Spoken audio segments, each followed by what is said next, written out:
বিসমিল্লাহির রহমানির রহিম। সবাইকে পড়ন্ত বিকেলের শুভেচ্ছা। মনিরামপুর উপজেলার হায়াতপুর শাহপুর মাঠের যে ড্রাগন বাগানটা রয়েছে, সেই বাগানেই এই মুহূর্তে অবস্থান করছি।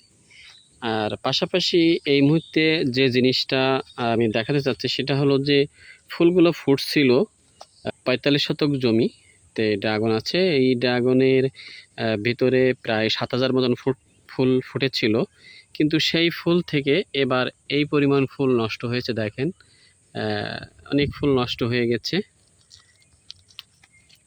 আমরা যদি দেখাই, দেখেন এই ফুলগুলো অটোমেটিকলি ঝরে যাচ্ছে।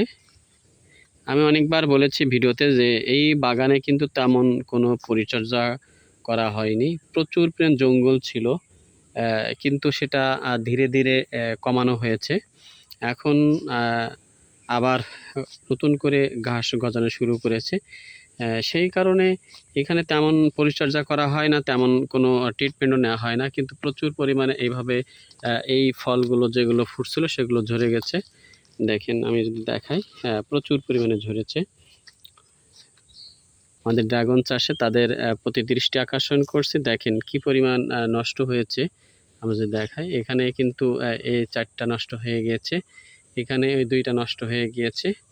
আসলে প্রচুর পরিমাণে নষ্ট হয়েছে। আমাদের এই বাগানে কিন্তু কোনো হাত পরাগন করা হয় না, কারণ আসলে রাতের বেলায় তো ফুলগুলো ফোটে আমরা সবাই জানি, কিন্তু আসলে ওই মুহূর্তে এই বাগানে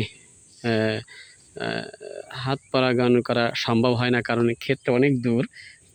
এখানে আসা যাওয়া বাড়ি থেকে অনেক কষ্ট।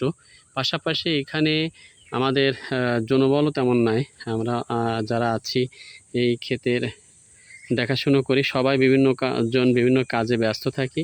আসলে তেমন পরিচর্যা করা হয় না, এই জন্য রাতেও আসা সম্ভব হয় না। কিন্তু তারপরেও আমি চাচ্ছি যে ওষুধের মাধ্যমে এইগুলো আসলে নষ্টটা কিছুটা কমানো সম্ভব কিনা।